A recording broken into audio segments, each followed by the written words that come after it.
పిల్లరా, ప్రభువైన యేసుక్రీస్తు నామములో మీ అందరికీ నా హృదయపూర్వక వందనాలు తెలియజేస్తూ ఉన్నాను. పరిశుద్ధ గ్రంథము నుంచి అనేక విషయాలు తెలియపరచడానికి దేవుడిచ్చిన కృపను బట్టి ప్రభువును స్తుతిస్తూ ఆయన నామాన్ని ఘనపరుస్తూ ఉన్నాం. ఈ టీవీ పరిచర్యను దేవుడు కొనసాగించడానికి ఆయన ఇచ్చిన కృపను బట్టి ప్రభువును స్తుతిస్తూ ఆయన నామాన్ని ఘనపరుస్తూ ఉన్నాము. గత కాలములో ప్రకటన గ్రంథమును గురించి అనేక విషయాలు పరిశుద్ధాత్మ దేవుడు మనకు జ్ఞాపకం చేశాడు. మరలా పరమగీతములు 4వ అధ్యాయము 12వ వచనాన్ని చదువుకుందాం. నా సహోదరి నా ప్రాణేశ్వరి మూయబడిన ఉద్యానము మూతవేయబడిన జలకోపము. ప్రార్థన చేసుకుందాం.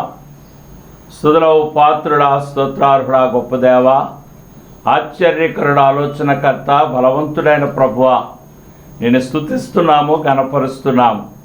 నీ పరిశుద్ధ గ్రంథములో ఉన్న మాటలను మేము ధ్యానిస్తుండగా మాతో అందరితో మాట్లాడమని, అపరాధములు, దోషములు, పాపములు క్షమించిన ఆయన నీ వాక్యము చెప్పడానికి యోగ్యత, అర్హత మాకు దయచేయమని, ఇర్మియా నోట నీ మాట ఉంచినట్లు నా నోట నీ మాట ఉంచి మా అందరితో మాట్లాడమని, చదవబడిన లేఖన భాగములను మీరు దీవించమని యేసయ్య ఉన్నతమైన నామములో ప్రార్థిస్తున్నాము తండ్రి, ఆమేన్. పిల్లరా, మనం గమనించినట్లయితే ఈ పరమగీతాలలో కొన్ని మాటలను మనం జ్ఞాపకం చేసుకుంటున్నాం. ఈ 4వ అధ్యాయములో మరి 12వ వచనములో చక్కని మాటను జ్ఞాపకం చేస్తున్నారు. నా సహోదరి నా ప్రాణేశ్వరి, నా సహోదరి నా ప్రాణేశ్వరి, నువ్వు ఎలా ఉన్నావంటే అలంకారప్రాయంగా ఇక్కడ దేవుడు తన సంఘాన్ని దేనితో పోలుస్తున్నాడంటే మూయబడిన ఉద్యానమా, ఇది ఒక భాగము.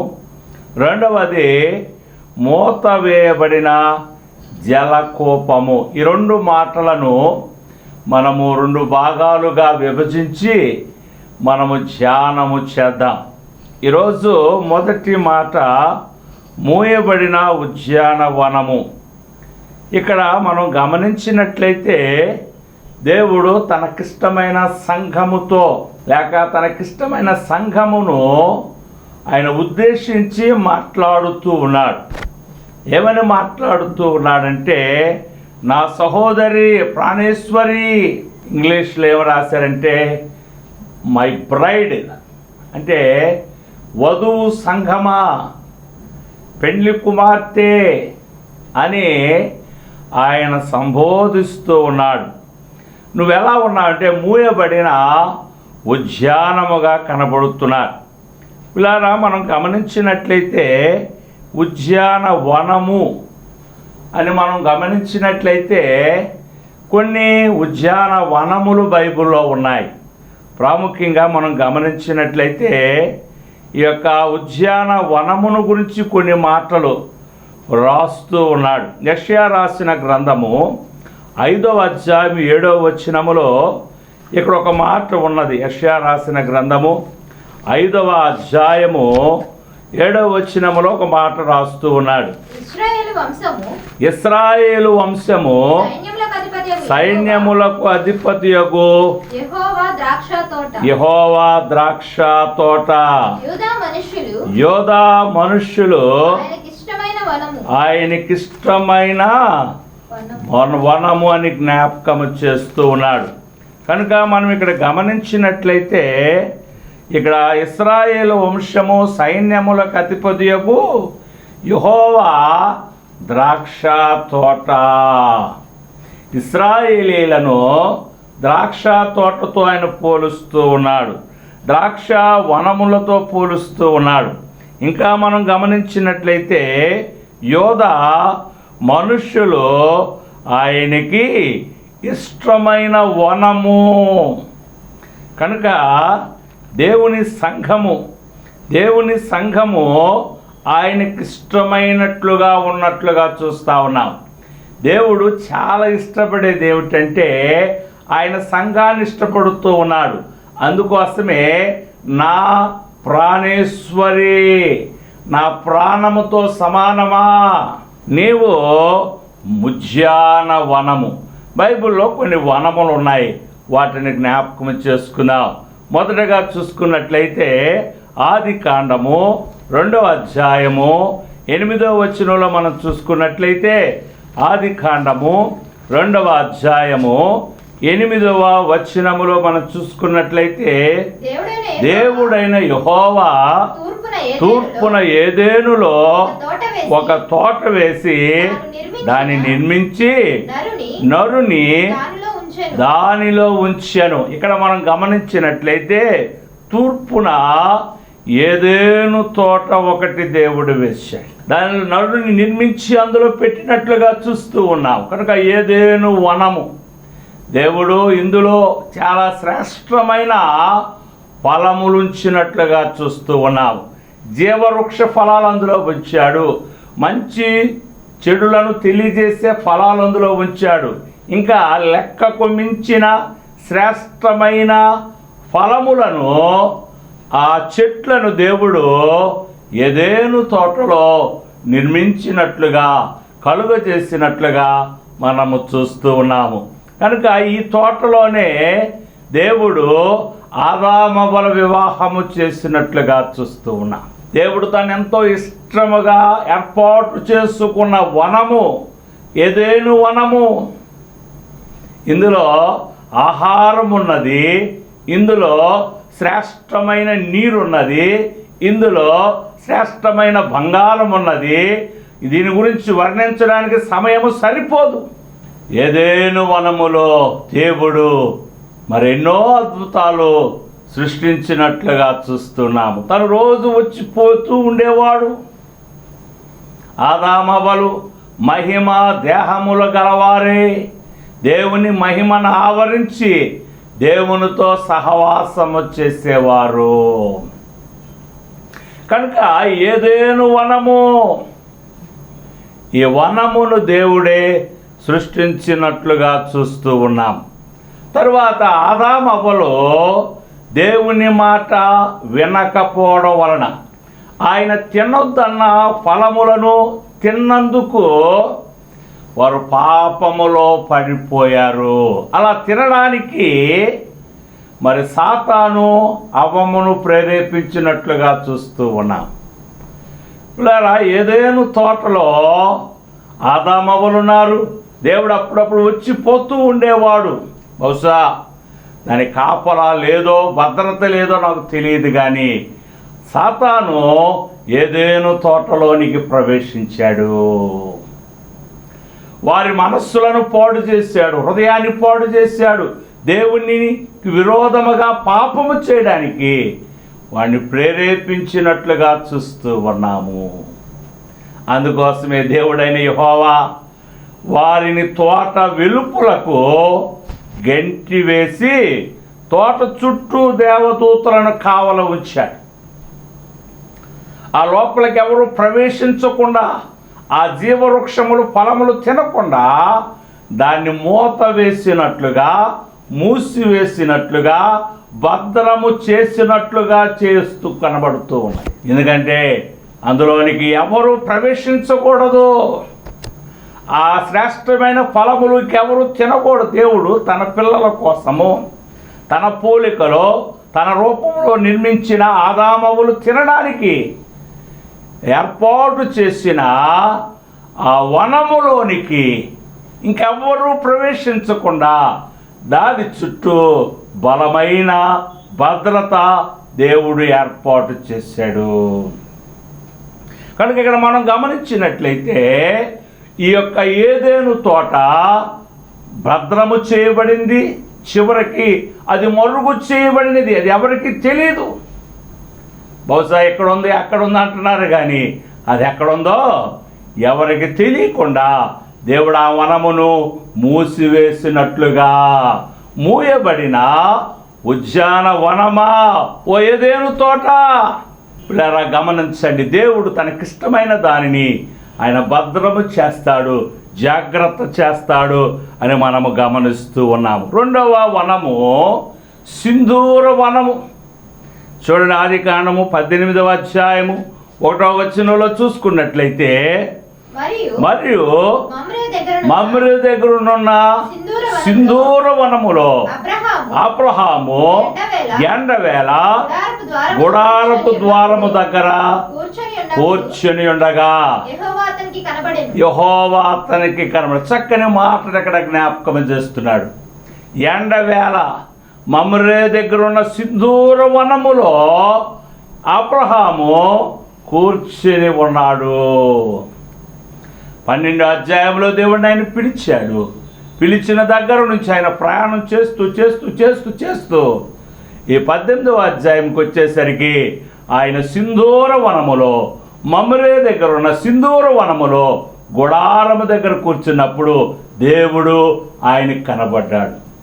ఏ తోటలోనైతే దేవుని యొక్క దర్శనాన్ని ఆదామవ్వలు పోగొట్టుకున్నారో, దేవుని యొక్క సన్నిధిని పోగొట్టుకున్నారో, అదే సన్నిధిని ఇక్కడ అబ్రహాము దగ్గరకు వచ్చినట్లుగా చూస్తూ ఉన్నా. కనుక దేవుడు అబ్రహాముతో చేసిన వాగ్దానాన్ని సింధూర వనములో ఆయనకి నెరవేర్చినట్లుగా చూస్తూ ఉన్నాం. అబ్రహాము దేవుడు సమస్తమిచ్చాడు, కానీ ఆయన సంతానము లేదు. దేవుడు ఆ సింధూర వనములో అబ్రహామును దేవుడు దీవించాడు, ఆశీర్వదించాడు, వాగ్దాన ఫలమిచ్చాడు. అందును బట్టి దేవునికి వందనాలు తెలియచేస్తూ. 3వ వనము గెత్సెమనే వనము. మార్కు రాసిన సువార్త 14వ అధ్యాయము 32వ వచనంలో చూసుకున్నట్లయితే, యేసు ప్రభు ఈ లోకములో ఉన్నప్పుడు, భూమి మీద ఉన్నప్పుడు ఆయన వాడుకు చొప్పున ఒలీవల కొండకి వెళుతూ ఉండేవాడు.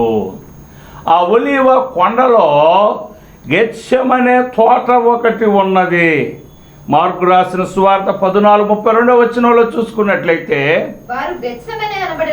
వారు గెత్సెమనే అనబడిన చోటుకు వచ్చినప్పుడు ఆయన ప్రార్థన చేసి వచ్చు వరకు, గమనించినట్లయితే ఆయనకు ప్రార్థన చేయడానికి గెత్సెమనే తోటకు వనముకు ఆయన వచ్చినట్లుగా చూస్తూ ఉన్నా. చెమట రక్తముగా మారునంతగా ఆయన ప్రార్థన చేస్తూ ఉన్నాడు. పాపుల కొరకు విజ్ఞాపన చేస్తూ ఉన్నాడు. ప్రార్థన చేసే వనముగా ఈ గెత్సెమనే వనాన్ని మనం చూస్తూ ఉన్నాను. యేసు ప్రభు ఆయన చాలా ప్రసవేదన పడ్డాడు. ఇక్కడ ఆయన ప్రార్థనతో ప్రార్థన చేశాడు. ఈ పాపులను రక్షించడానికి, శిలువ మరణమును పొందడానికి ముందుగా ఆయన ఈ వనములో ప్రసవేదన పడినట్లుగా చూస్తూ ఉన్నాము. 4వది షారోను వనము. యెషయా రాసిన గ్రంథము 65వ అధ్యాయము 10వ వచనంలో చూసుకున్నట్లయితే ఇక్కడ ఒక మాటను జ్ఞాపకం చేస్తూ ఉన్నాడు. నన్ను గూర్చి విచారణ చేసిన నా ప్రజల నిమిత్తము షారోను గొర్రెలకు మేత భూమి. ఇక్కడ షారోను వనము, షారోను పొలము. పొలమున్నది, పొలములోనే వనమున్నది. అందులోనే పరమగీతము 2వ అధ్యాయం 1వ వచనంలో చూసుకున్నట్లయితే ఇక్కడ ఏమని జ్ఞాపకం చేస్తున్నాడంటే, నేను షారోను పొలములో పూయు పుష్పము వంటి దానను. షారోను అనగా గొర్రెలకు మేత భూమి, పచ్చిక మైదానము కలిగిన స్థలము, విస్తారమైన ఆహారము కలిగిన స్థలము. అక్కడ పూలున్నవి, పండ్లున్నవి, శ్రేష్టమైన ఫలములున్నవి. కనుక నేను షారోను పొలములో, షారోను వనములో పూసిన పుష్పము వంటిదానని ఇక్కడ సొలొమోను జ్ఞాపకం చేస్తూ ఉన్నాడు. మా తాతయ్య గారైన రాయపూడి రాజారావయ్య గారు ఆయన పాట రాస్తూ పాడుతూ ఉండేవారు. చాలా ఆశీర్వాదకరముగా ఉండేది. మొదటి వనము ఏదేనో, రెండవది సింధూర వనము. మొదటి వనము ఏదేనో, రెండవది సింధూర వనము, మూడవది గెత్సెమనే వనము, నాలుగవది షారోను వినుము నిలబడుము ఓ మనసా కడవరకు షారోను అనగా గొర్రెలకు మేత భూమి. కనుక ఇక్కడ 4 వనాలు మనం జ్ఞాపకం చేసుకున్నాం. ఒకటి ఏదేను వనము, రెండవది సింధూర వనము, మూడవది గెత్సెమనే వనము, నాలుగవది షారోను వనము. దేవుడు తన సంఘాన్ని ప్రేమించి షారోను వనముగా, పొలముగా మనల్ని ఆయన ఏర్పాటు చేసుకొని ఆయన నడిపిస్తున్నట్లుగా మనము చూస్తూ ఉన్నాము ప్రియులారా. కనుక ఈ వనమును లేక ఈ యొక్క వనమును, ఉద్యానవనమును ఆయన భద్రము చేసి ఉన్నాడు. అదిగే ఏమని సంబోధిస్తున్నాడంటే మూయబడిన ఉద్యానవనమా. ఇందులోనే పరమగీతాలు 4వ అధ్యాయములో 16వ వచనంలో కొన్ని మాటలు జ్ఞాపకం చేస్తూ ఉన్నాడు. ఉత్తర వాయువు ఏతించుము, దక్షిణ వాయువు వేచేయము, నా ఉద్యానవనం మీద విసురుడి, దాని పరిమళము వ్యాపింపచేయుడి. నా ప్రియుడు తన ఉద్యానవనమునకు వేంచేయునుగాక, తనకిష్టమైన ఫలములు అతడు భుజించునుగాక.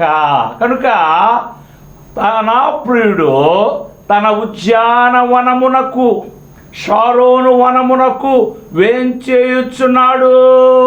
కనుక ఈ షారోను వనములో, పొలములో, సంఘములో ఉన్న కుటుంబాలను, సంఘములో ఉన్న కుటుంబాలను, పొలములను ఆయన భుజించడానికి వస్తూ ఉన్నాడు. కనుక పొలములున్న ఈ ఉద్యానవనమును, ఈ షారోను వనమును ఆయన లేక మూసివేసినట్లుగా చూస్తూ ఉన్నారు. ఇలా మనం గమనించినట్లయితే మనము ఈ పళ్ళు చెట్లు, పువ్వుల చెట్లు కానీ పళ్ళు చెట్లు కానీ కాసినప్పుడు పక్షులు వాటి తినకుండా వాటి చుట్టూ కంచె వేస్తాము. కొందరైతే ఈ బొప్పాస్కాయలు కానీ జాంకాయలు కానీ గుడ్లు కడతారు. రాత్రుల్లో గబ్బిలాలు వస్తాయి, పక్షులు వస్తాయి, మింగేస్తాయి, తినేస్తాయని, పాడు చేస్తాయని, పురుగులు వచ్చి వాటిని తినేస్తాయని వాటి చుట్టూ గుట్ల కట్టి వాటిని భద్రము చేస్తారు. ఇప్పుడు మరి తైవాన్ జావని ప్లాస్టిక్ కవర్లు పెడతా ఉన్నారు, పురుగులు వాటిని ముట్టుకోకుండా, పాడు చేయకుండా భద్రము చేస్తూ ఉన్నారు. కనుక దేవుడు కూడా తన సంఘమును, తన కుటుంబాలను ఆయన భద్రము చేసినట్లుగా చూస్తూ ఉన్నాము. యేసు దేవుని దగ్గరికి ఒకసారి సాతాను వెళ్ళి నిలబడిందట. దేవుడు అడిగాడు, సాతాను ఎక్కడి నుండి వస్తున్నావంటే, నేను తిరిగి వస్తున్నాను. అయితే నా కుమారుడిని యోబు నువ్వు చూసావా? లేదయ్యా, నేను చూడలేకపోయాను. కారణం ఏమిటంటే ఆయన చుట్టూ, ఆయన పిల్లల చుట్టూ, ఆయన కుటుంబాన్ని చుట్టూ నువ్వు కంచె వేసావు.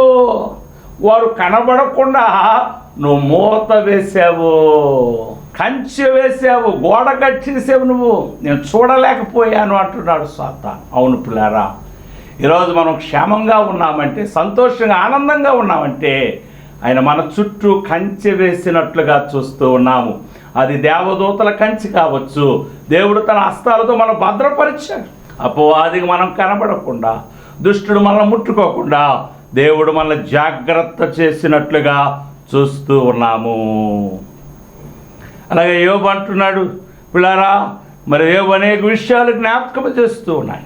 ఇక్కడ మూయబడిన అనుభవాన్ని మనం చూస్తూ ఉన్నాం. నోవాహు దేవుడు చెప్పినట్లుగా ఓడను సిద్ధం చేశాడు. ఆ ఓడలోనికి నోవాహు కుటుంబం ప్రవేశించిన తర్వాత దేవుడు ఆయన తన స్వహస్తాలతో మూత వేసినట్లుగా, తలుపు వేసినట్లుగా చూస్తూ. ఎందుకంటే ఈ లోకస్తులు, శాపగ్రస్తులు, ఈ లోకంలో ఉన్నవారు వాక్యం వినలేదు, దేవుని మాటలు వినలేదు. ఒకవేళ వారు లోపలికి వస్తారేమో, వారెవ్వరూ రాకుండా దేవుడు నోవాహు కుటుంబాన్ని ఆయన మూత వేసిన లేక మూయబడిన అనుభవంలోనికి నడిపిస్తూ ఉన్నారు. మనం కూడా మన కళ్ళు, చెవులు, నోరు జాగ్రత్తగా మూత వేసుకోవాలి. పిల్లారాని స్తోత్రాలు. యోబు అంటున్నాడు చూడండి, 31వ అధ్యాయము 1వ వచనములు అంటున్నాడు. యోబు రాసిన గ్రంథము 31వ అధ్యాయం 1వ వచనములో, నేను నా కన్నులతో నిబంధన చేసుకొని ఉన్నాను, కన్యకను నేను ఎలాగూ చూచేదను నిబంధన చేసుకున్నాను. అవును పిల్లారా, దేవుడు మనకు ఒక నిబంధన చేశాడు. మనం ఏం చూస్తున్నాము, ఏమి వింటున్నాము, ఏం మాట్లాడుతున్నామో జాగ్రత్తగా మాట్లాడాలి. పిల్లారా గమనించండి, దేవుడు నేను తప్ప వేరొక దేవుడు నీకు ఉండకూడదు. పైన ఆకాశం అందే కానీ, భూమి అందే కానీ, భూమి కింద నేల అందే కానీ దేని రూపమును చేసుకొనకూడదు. కళ్ళు మూసుకోవాలి. పిల్లారాని స్తోత్రం. లోకమైన మాటలు, సాతాను మాటలు, లోకస్తులైన మాటలు విని నీ విశ్వాసాన్ని పోగొట్టుకోకుండా నీ చెవులు మూసుకోవాలి. గాంధీ గారి బొమ్మలని 3 చెప్తూ ఉంటారు. చెడు చూడకు, చెడు వినకు, చెడు మాట్లాడకు. నువ్వేం మాట్లాడుతున్నావు? దేవుని బిడ్డ, దేవుని ఎరిగిన వాడవు, దేవుని చేత దేవుని చేత ఆశీర్వదించబడి నీవు నేను ఉద్యానవనముగా పిలువబడుతున్నాము. ఆయనకి ఇష్టమైన వనముగా పిలువబడుతున్నాము. మూత వేయబడిన అనుభవంలో మనం ఉండాలి. నువ్వేం చూస్తున్నావో జాగ్రత్తగా చూడాలి. ఏం వింటున్నావో, ఏం యేసు ప్రభువును వారు నేరారోపణ చేసి తిడుతున్నారు. ఆయన దూషిస్తూ ఉంటే ఆయన నోరు తెరవలేదు, నోరు మూసుకున్నాడు. పిల్లరా గమనించండి, మూయబడిన అనుభవము, భద్రము చేయబడిన అనుభవము, జాగ్రత్త. దేవుడు తన పరిశుద్ధాత్మను మన మధ్యకు పంపించి ఆయనకి ఇష్టమైన సంఘాలను, కుటుంబాలను, వధువు సంఘాన్ని ఆయన జాగ్రత్తగా కాపాడుతున్నట్లుగా మనము చూస్తూ ఉన్నాము. అదే విషయాన్ని ఈ పరమగీతములో ఆయన జ్ఞాపకము చేస్తున్నాడు. ఏ సంఘానికి, ఏ కుటుంబానికి కంచె ఉండదో, భద్రత ఉండదో, సీల్ ఉండదో, అవి పాడైపోవడానికి చాలా అవకాశం ఉన్నది. పట్టణానికి కాంపౌండ్ వాల్ ఉండాలి, మేడ మీద పెట్టగోడ ఉండాలి, ఇంటికి ప్రహరీ ఉండాలి, భద్రము చేయబడుట. అలాగే దేవుడు తనకిష్టమైన వనమును, సంఘమును, కుటుంబాలను ఆయన భద్రము చేస్తూ ఉన్నాడు. అందుకంటున్నాడు, ఆ సహోదరి, ప్రాణేశ్వరి, నీ మీదకి శోధన రాకుండా, శ్రమ రాకుండా, ఉప్పెన రాకుండా, వరదలు రాకుండా నేను నిన్ను భద్రము చేసినట్లుగా జ్ఞాపకం చేస్తున్నాడు. మత్తయి రాసిన సువార్త 7వ అధ్యాయములో ఒక మాట జ్ఞాపకం చేస్తూ ఉన్నాడు. ఇక్కడ మాటను జ్ఞాపకం చేస్తూ ఉన్నాడు. 24వ వచనం చదువుకుందాం. కాబట్టి ఈ నా దేవుని మాటలు విని వాటి చొప్పున చేయు ప్రతి వాడును బండ మీద తన ఇల్లు కట్టుకొనిన బుద్ధిమంతుని పోలి ఉండెను. వాన కురిసెను, వరదలు వచ్చెను, గాలి విసిరి ఆ ఇంటి మీద కొట్టిన గాని అది దాని పునాది బండ మీద వేయబడినది కనుక. అవును పిల్లారా, ఈరోజు అనేకమైన తుఫానులు, అనేకమైన వరదలు, అనేకమైన శోధనలు, శ్రమలు మళ్ళీ కబలించాలని ప్రయత్నిస్తూ ఉన్నాడు, కానీ పడిపోని విధముగా ఉన్నారు. మొన్న వర్షాలు పడ్డాయి, తుఫానుకు భయంకరమైన వర్షాలు, తుఫాను. చాలా చెట్లు పడిపోయేవి, చాలా పళ్ళ చెట్లు పడిపోయేవి, కొబ్బరి చెట్లు పడిపోయేవి, మనుషుల మీద పడిపోయే తాటి చెట్లు, చాలా వరి నాట్లేమో గాలికి పడిపోయేవి. కారణం ఏమిటంటే అవి మూత వేయబడని. ఇలా చాలామంది కూరగాయలు పెంచుతున్నారు, కాయగూరలు పెంచుతున్నారు, ఎక్కడైనా నెట్లో నుంచి పెంచుతున్నారు. ఎందుకంటే ఎక్కువ క్రిమి సంహారక మందులు వాడకుండా వాటిని నెట్లో పెంచుతున్నప్పుడు అవి బాగా పెరుగుతున్నాయి. అలాగే దేవుడు కూడా నిన్ను, నన్ను, మన కుటుంబాలను ఆయన మూత వేసినట్లుగా, మోయబడినట్లుగా మనము చూస్తూ ఉన్నాం. ఎంత ధన్యత అండి.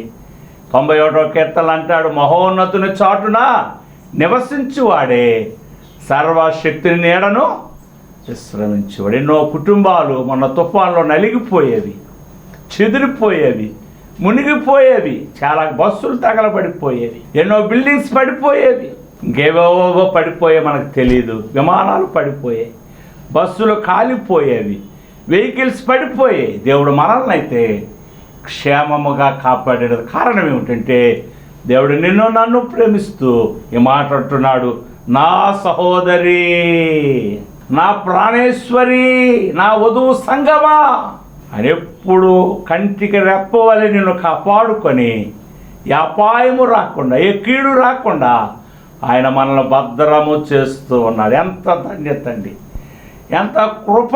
కోడి తన రెక్కల చోటుని ఏ విధంగా అయితే మనల్ని భద్రపరుస్తుందో దేవుడు ఆ విధంగా భద్రపరుస్తున్నాడు.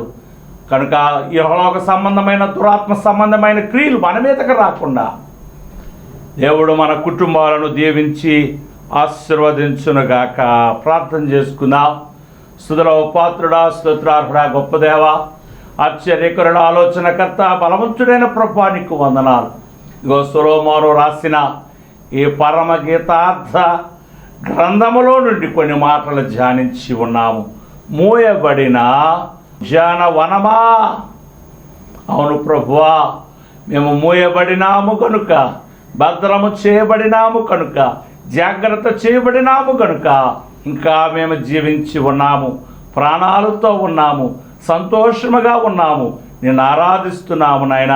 భయంకరమైన దినాలు, భయంకరమైన గాలులు, శోధనలు మా మీదకు వస్తూ ఉండగా మా సంఘాలను, కుటుంబాలను భయంకరమైన శోధన, శ్రమలు, సేవకులను చంపేస్తున్నారు, విశ్వాసులు మందిరాలను కూలగొడుతున్నారు, విశ్వాసులు వేధిస్తున్నారు. ప్రభువా, సంఘాలను, కుటుంబాలను మీరు మూయవలసినట్టుగా భద్రము చేయవలసిందిగా కోరుకుంటూ యేసయ్య శ్రేష్ఠ నామములో ప్రార్థిస్తున్నాము తండ్రి.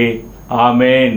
మన ప్రభువైన యేసుక్రీస్తు కృప, దేవుని సహాయము, పరిశుద్ధాత్మతోడు మనందరికీ తోడుగా ఉండి నడిపించునుగాక. ఆమేన్. మరణాత స్తోత్రం. దేవుడు మిమ్మల్ని దీవించునుగాక.